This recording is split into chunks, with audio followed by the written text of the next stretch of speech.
Сәлеметсіңдер ме оқушылар? Орныңыздан тұрайық. Қазір мында видео қосылады. Сол видеода қалай амандасып тұр, сіздер де солай амандасатын боласыздар.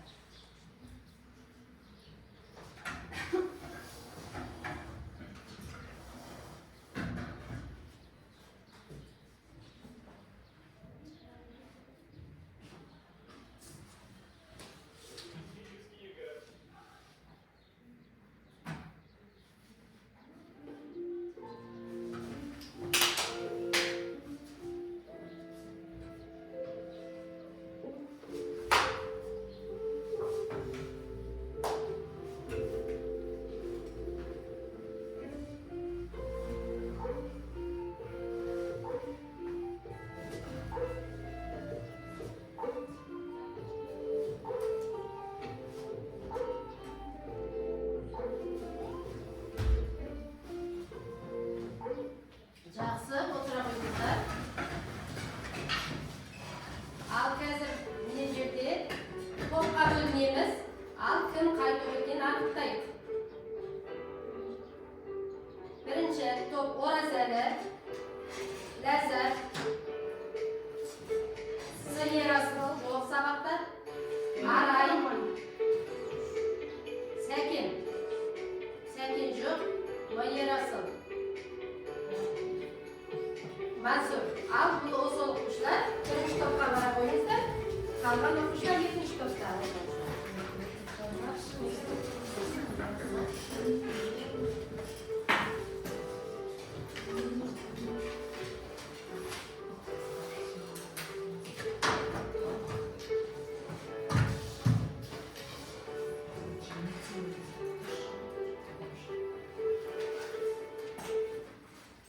Ал жақсы. Топқа бөліндік.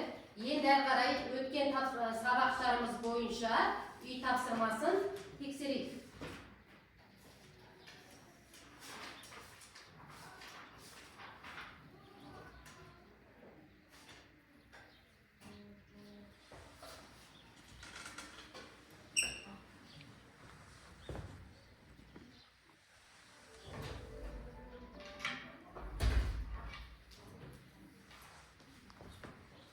Дөңгелек шегір бойынша үй тапсырмасын тексереміз. Ал кім айтады? Қос тілік немесе билингвизмді қалай түсінесің? Ал айта ғой. Екі тілді еркін меңгеру. Жақсы, дұрыс па балалар? Жақсы, қошеметтеп қоямыз. Бұл сұраққа жауап бердік, алып тастайық. Келесі ең кең тараған жазу түрі. Ал жақсы айта ғой. Ең тараған латын әліпбиі. Жақсы, жарайсыз.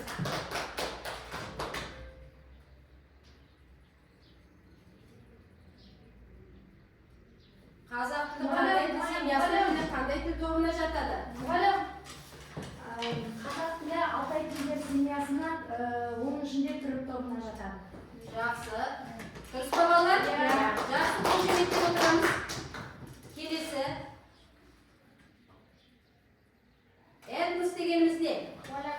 Арай жауап бер ғой. Этнос дегеніміз белгілі бір аумақта тарихи қалыптасқан тілі мен мәдениеті орында өз бірлігі мен басқа этностардан айырмашылығы жоқтар. Дұрыс па балалар? Жақсы, дұрыс болса қошеметтеп қояйық.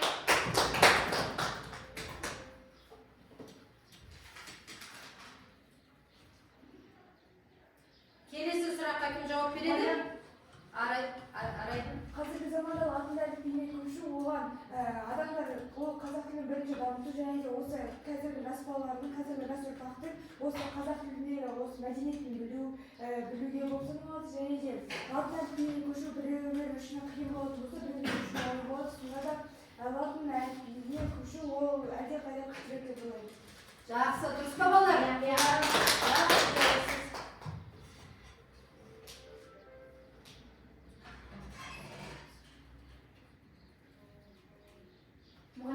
Тіл дегеніміз не? Басқа жауап беретін оқушылар бар ма? Тіл дегеніміз не? Айта ғой. Тіл дегеніміз адамдардың қарым-қатынасын және мәліметін сақтау үшін қолданылатын құрал және де осы тіл арқылы біз өзіміздің ұрпағымыздың мәдениетін аламыз деп ойлаймын. Жақсы. Біле аламын. Дұрыс па балалар? Қошеметтейік. Келесі жер бетінде ең көп таралған тілдер. Ал айта ғой, Мансұр. Ағылшын тілі. Жақсы, қосатындарыңыз бар ма? және хинди. Жақсы. Қытай тілі мандарин. Жақсы.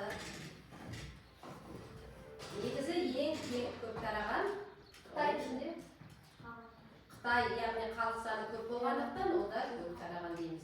Және ағылшын тілі. Ал келесі сұраққа кім жауап береді? Айта ғой. Тіл халықтың белгісі дегенімізде, біздің тіл дегеніміз ол халық қатынасын жасайтын құрал болғаннан кейін халықтың ол тікелей белгісі. Ел болмаса, халық болмаса, тіл болмаса, халықта болмайды. Жақсы. Жарайсыздар балалар. Яғни үй тапсырмасы бойынша қайталадық. Қазір тақтаға назар аударайық.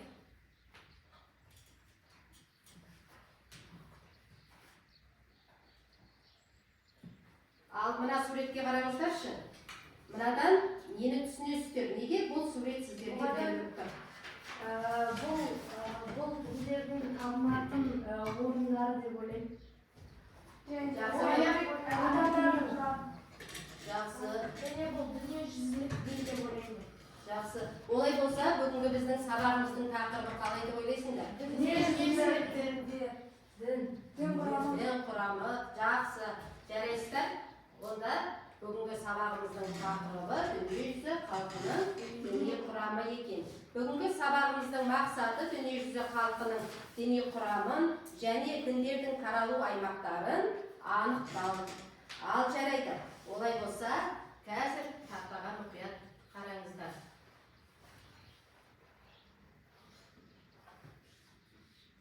Дін адамзат қоғамындағы аса күрделі де маңызды әлеуметтік мәдени сана.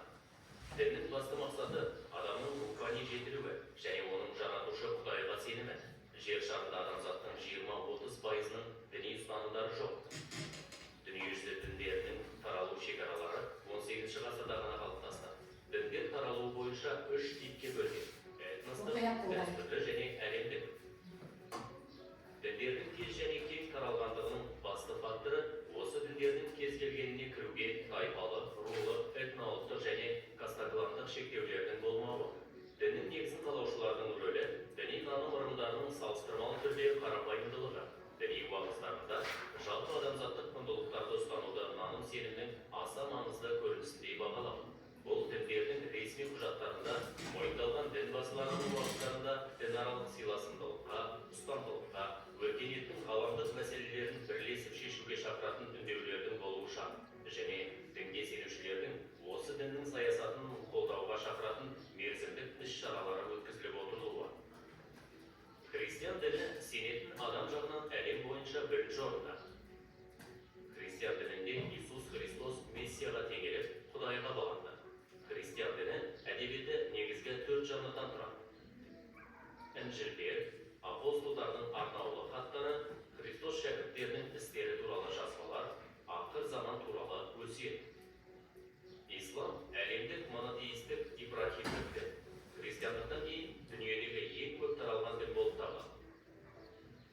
Шариғат терминологиясында ислам толық мойынсыну, Аллахтың алдындағы парыздарды орындау, одан басқа құдайларға табынбау болып есептеледі. Ислам дінін ұстанушы жан мұсылман деп аталады. Мұсылмандардың негізгі діни кітабы Құран кәрім, классикалық әдеби араб тілінде Аллах тарапынан түсірілген. Буддизм дүниежүзінде кеңінен таралған негізгі 3 діннің бірі. Буддизмді біздің заманымыздан бұрын 5-6 ғасырларда Үндістанның бүгінгі Бихар штатында Сиддхартха Гаутама негізін қалаған. Буддизмнің негізгі қағидасы жан иесіне жамандық жасамау болғандықтан жер жүзіне соғыссыз тарады. Қазіргі кезде буддизм дінін 1 миллиардқа жуық адам ұстанады.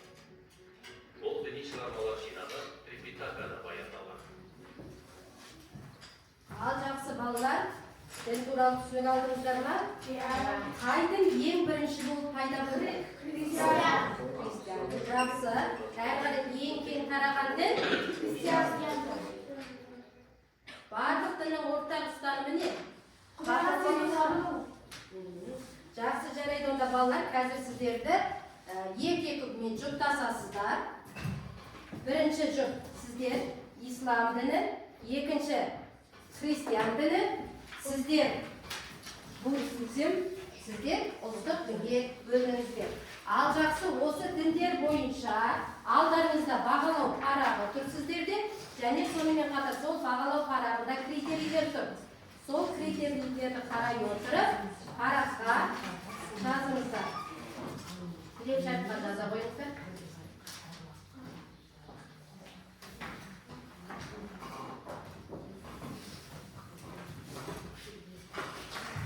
Әр өздеріңізге берілген діндер бойынша параққа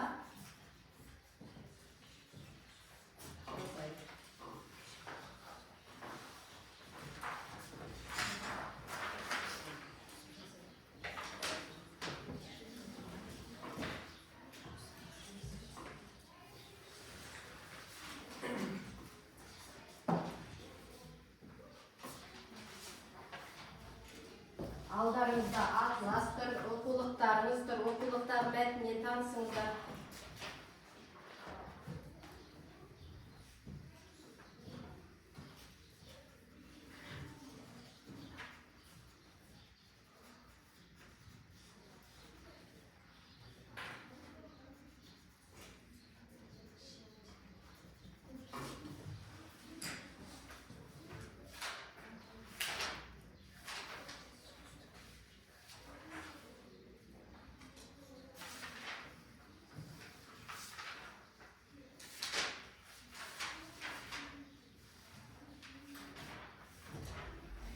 Кім жазып болды?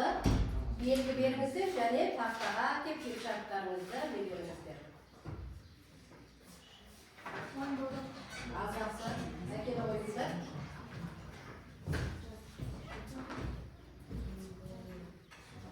Апат жапсыңыздар үстіне.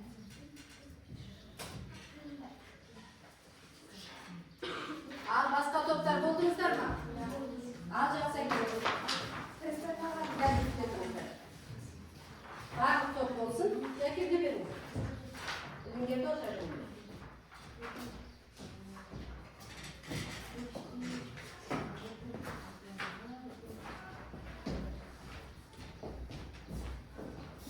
Төртінші топ болдыңыздар ма? Жақсы уақыттарыңыз болды, әкелді қойыңыздар. Ал төртінші топ қазір көтіңіздер. Ал бірінші топ. Бұндай оқушылар бәріміз қаламыздың. Біздің заманымызға дейінгі 7-ші ғасыр Арабия түбегінде пайда болған. Оның орналасу аймағы Азия және де Солтүстік Африка, содан кейін Европа болған. Мерекелері Құрбан айт, Рамазан. Ең жақсының кітабы Құран. Кітабы Құран, намаз оқу кездегі мешіт. Тек Аллаға сенім оқу, Аллаға сенім, басқа Құдайға сенбеу. Шариғат бойынша жүреді. Ибрахимдіктің тармақтары сенім шектеу. Жақсы. Отырыңыздар. Екінші топ.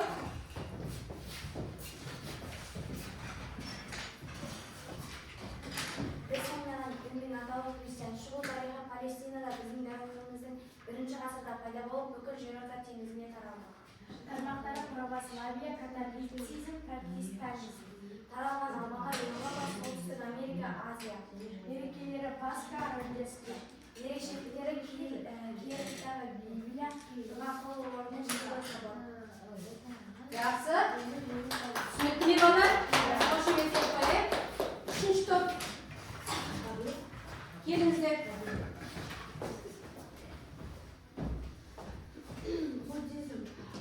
Буддизм біздің заманымызға дейінгі 5-6 жылдарда ең алғаш Үндістанда пайда болды. Және де бұның негізін қалаған санасы нұрланған адам, яғни Будда деп аталған.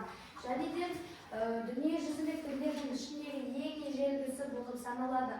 Ол біздің дәуірімізге Олардың тазым ету орны ғибадатхана, пагода, ступа. Және де буддашылар адам санасы өлгеннен кейін түрлі кейіпте әртүрлі жерді кезіп жүреді деп ойлайды. Және де соған сенеді.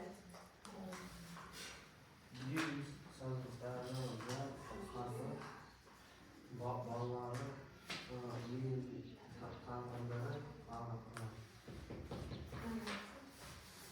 діндердің уақытта да барлық халықтары болды.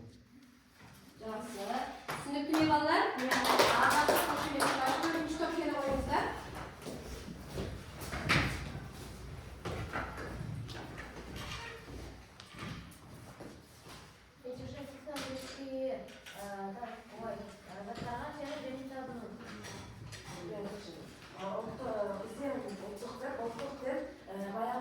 Діндер шықпай тұрып, адамдар бір затқа табыну және оның үлкен күші бар деп сеніп соларға табылған.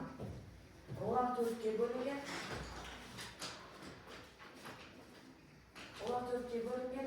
Фетишизм, анимизм, тотемизм, сиқырлық тылсым. Ал, жақсы.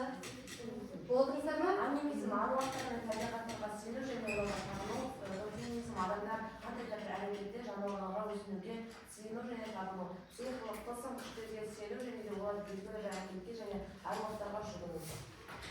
Жақсы, отырыңыздар. Ал келесі тапсырма балалар. Осы айтылған діндеріңізді алдарыңызда кескін карта тұр. Осы кескін картаға әр қайсыларыңыз толтыра қойыңыздар. Жаңа айтқан христиан діні, ислам діні, буддизм діні және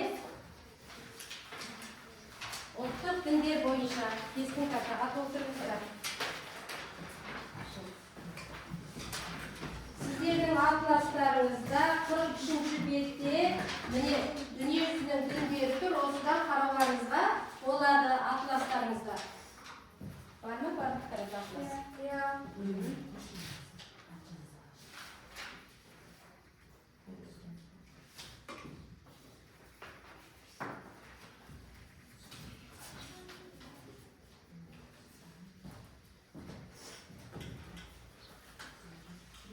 Алдарыңызда бағалау парағы тұр. Топ басшыларыңыз бағалау парағын бағалап отырыңыздар.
Болды па?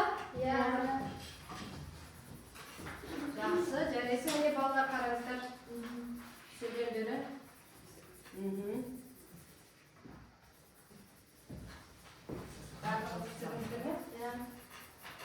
Жақсы, жарайсыздар.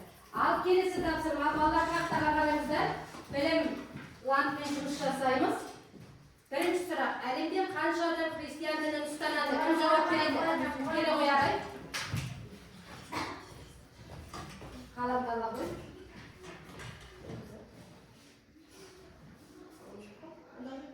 Қолмен бермейсің. Әлемде қанша адам христиан дінін ұстанады? 1,1 миллиард адам астам. Дұрыс па? Жақсы. Келесі. Европада ең көп таралған дін. Кім жауап береді? Ал. Келе ғой. Оқушылар бағалау парағын бағалап отырыңыздар. Европада ең көп таралған дін христиан. Дұрысқа жарайсыздар. Келесі. Ұлттық діндерді анықта дейді. Ал екінші топта кім?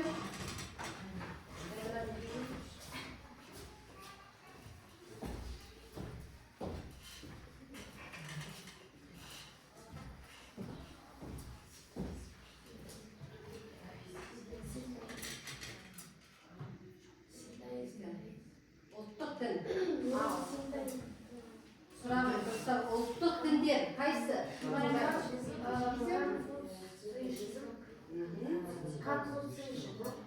Жақсы. Үш кәне жауабы бар деді. Ал тексере ғой дұрыс па екен. Индуизм, мұғалім. Индуизм. Жақсы, кәне көрейік. Жауабын индуизм, синтоизм және конфуцизм. Жақсы, әкелу. Келесі. Әлем аймақтары христиандық ағымдармен сәйкестендірді. Ал кім сәйкестендіреді, кім шығады? Келі ғой.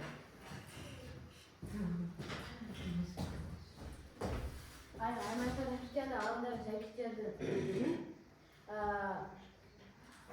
Католицизм, оңтүстік Еуропа, солтүстік және Латын Американың елдері. Протестантизм, батыс және солтүстік Еуропа елдері, Австралия, православие, шығыс Еуропа елдері. Дұрыс, жарайды. Келесі кім шығады? Әлемдік діндердің таралу географиясы туралы дұрыс емес мәлімдеме. Ал келе ғой. Әлемдік діндердің таралу географиясы туралы дұрыс емес мәлімдемені анықта. Буддизм мен ислам төртінші орында алады, өйткені олар қалыптасуы бойынша ең көне және Америка мен Австралияда кең тараған. Дұрыс, жарайсыздар.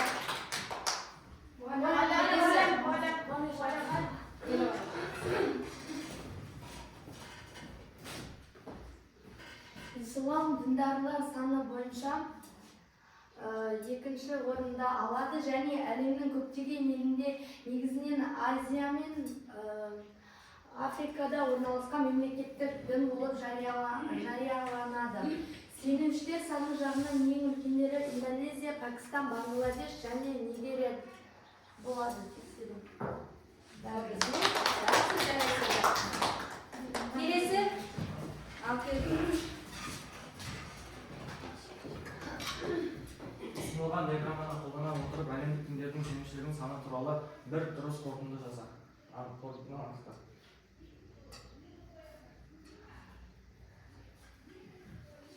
Жақсы.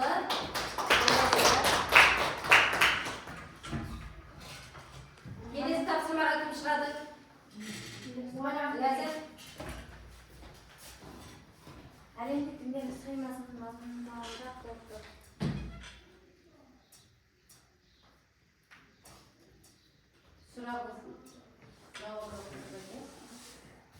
Солтүстік және оңтүстік Америка, Азия, Австралия, Африка.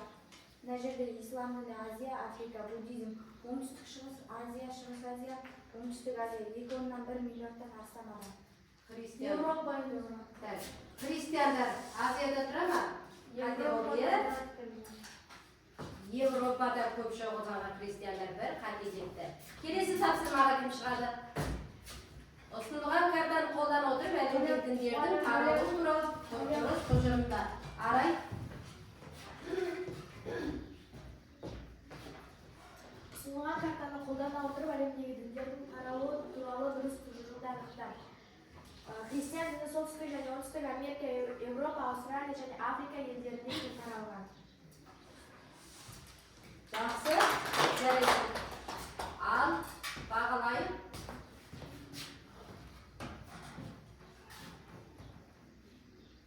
Пікір қалдыңыз.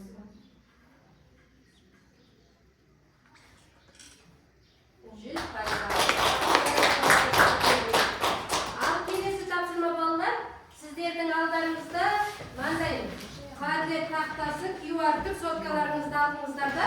Осы QR мен тапсырма берілген, сол тапсырманы Мындай қойыңыздар.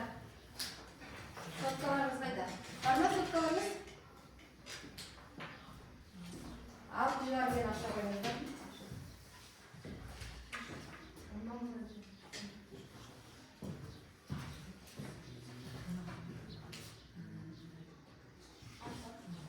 Ал жақсы тапсырманы орындай қойыңыздар.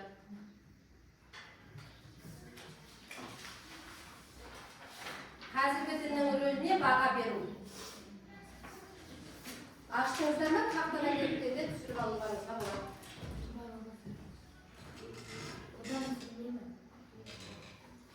Алдарыңызда парақ тұр. Осы парақтарға өз ойларыңызды оқытып жазсаңыздар болады. Параққа түсірді.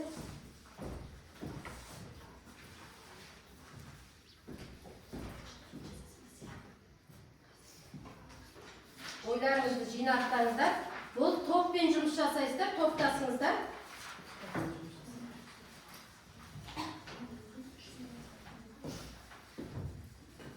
Топтасып жұмыс жасауларыңыз керек, топтасыңыздар. Бұл топтық жұмыс сіздерде.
Болдыңыздар ма болар?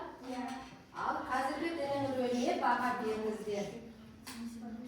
Бағалау критерийі тұр, қалай баға беретіндеріңіз.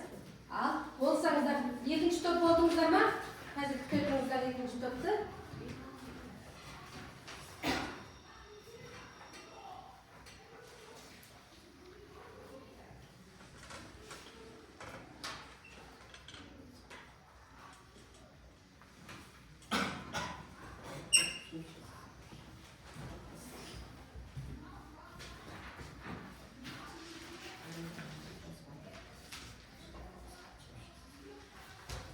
Ал екінші топ болдық. Жақсы. Бірінші топ ортаға шығайық.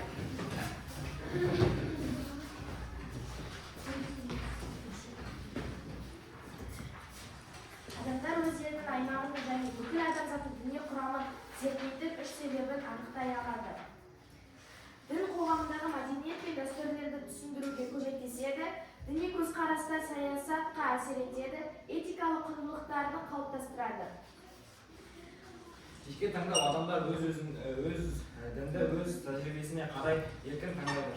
Діни сенім арасындағы шекара. Ол мысалға бізде ғана дін емес, басқа да елдерде бар. Сол себепте оны әр адамның әр ойы әр қалай болған себепте олар өздерінің діндерінен басқа да діндерді ала алады. Адамдар арасында татулық пен өзара түсіністікті қамтамасыз ететін басқа дін өкілдерімен қарым-қатынас жасаудың үш ережесі. Бірінші ережесі бір-бірінің сенімдерін құрметтеу, екінші ережесі діни айырмашылықтарына қарамастан ортақ құндылықтар іздеу. Үшінші ережесі діни сенімдерді талқылағанда сыпайылық пен әдептілік таныту. Тілі бір-бірінің мәдениетін түсіне білу. Жақсы. Түсінікті ме? Жақсы жарайсыздар. Ал сіздер осы топты толықтырыңыздар әрі қарай.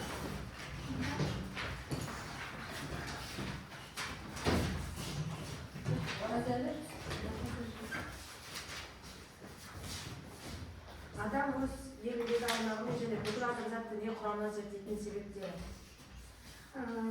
Себебі адамдарға жастарға діни құрамды зерттеу және қандай ұстаныммен қолданылатынын қызық деп ойлаймын. Және де қандай ұстаным бар, соны біліп таниды деп ойлаймын.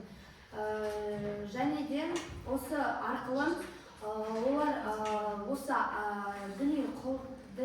осы діннің ұстанған қандай басқа ерекшеліктері бар, соны танып біледі деп ойлаймын.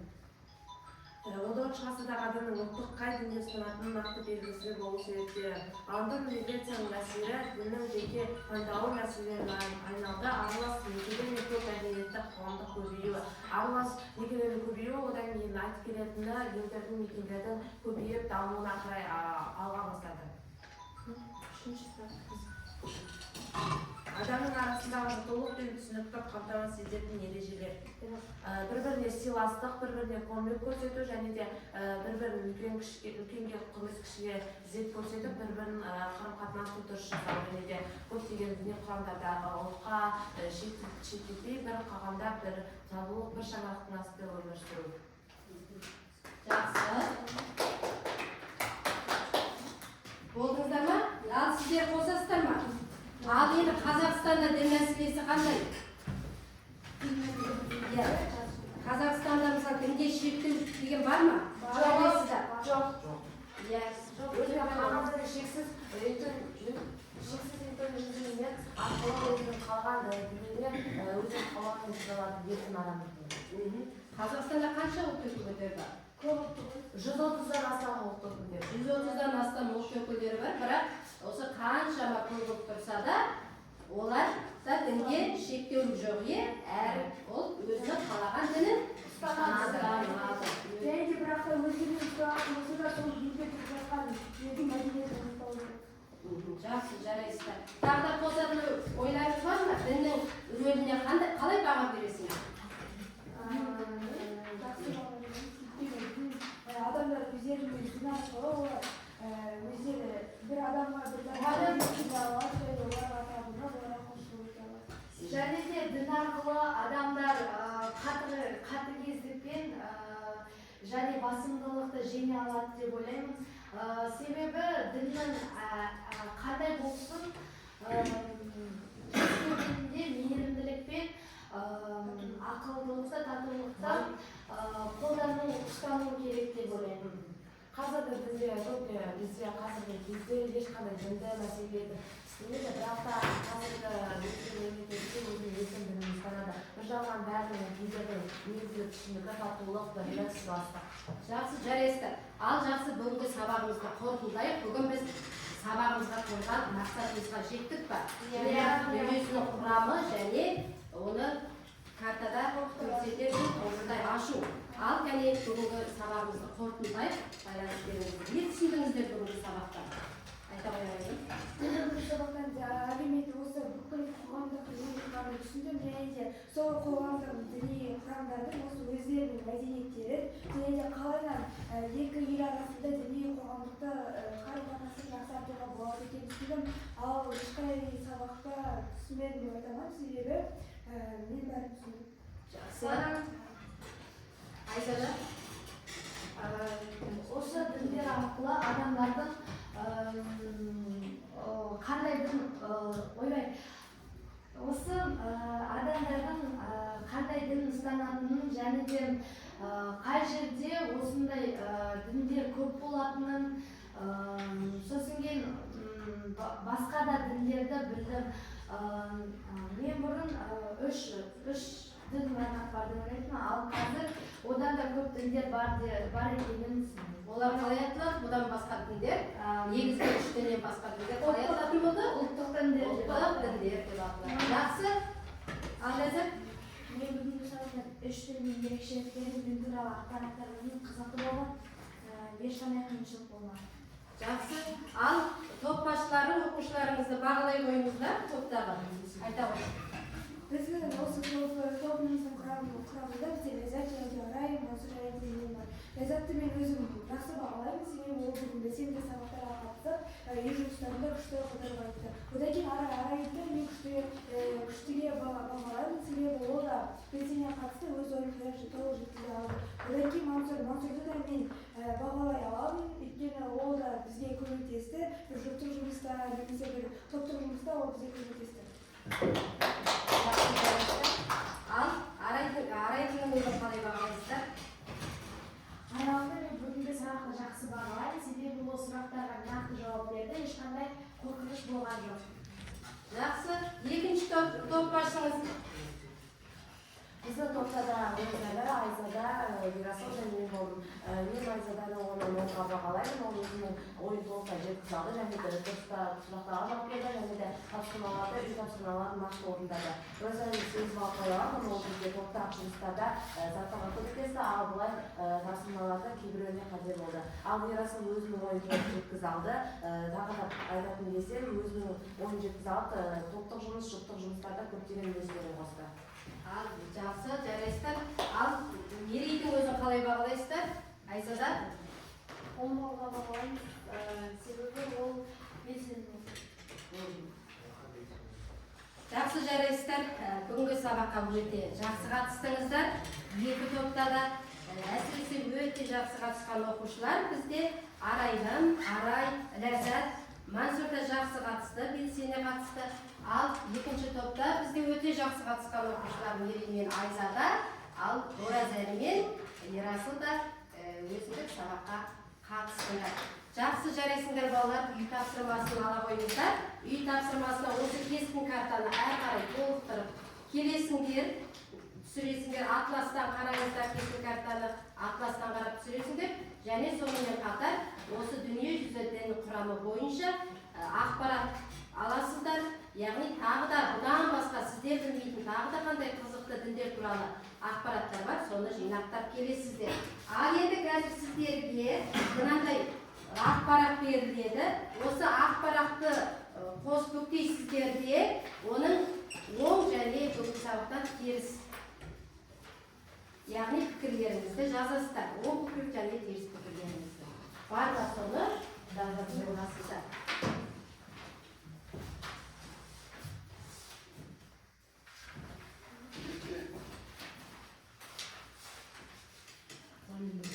Ал жаза қойыңыздар.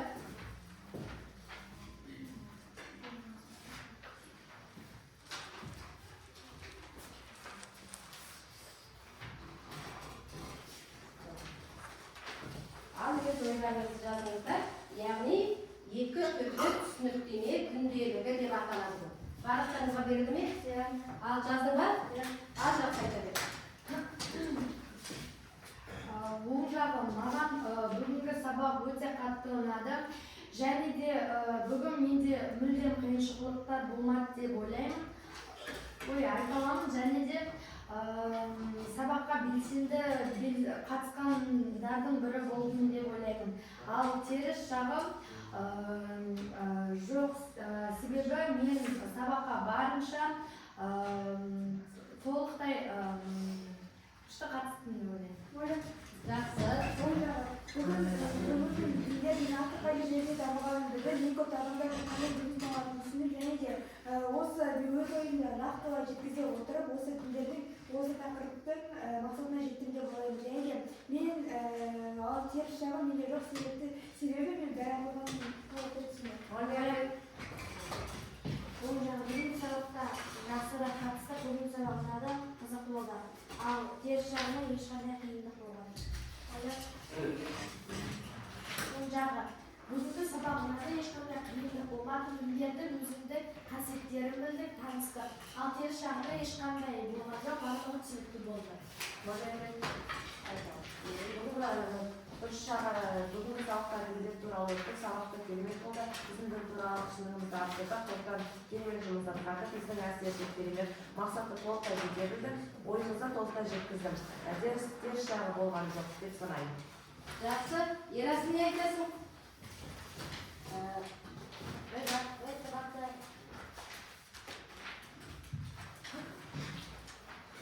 Айта бер. Бүгінгі сабақта жақсы оқыдық. Біз жақсы оқығанды жалғастырады, үшін қателіктерін сабақтар. Жақсы. Ал Бүгінгі сабақта біз жақсы өтті, сабақта ешқандай қиыншылықтар кішкене қиыншылықтар болды, бірақ та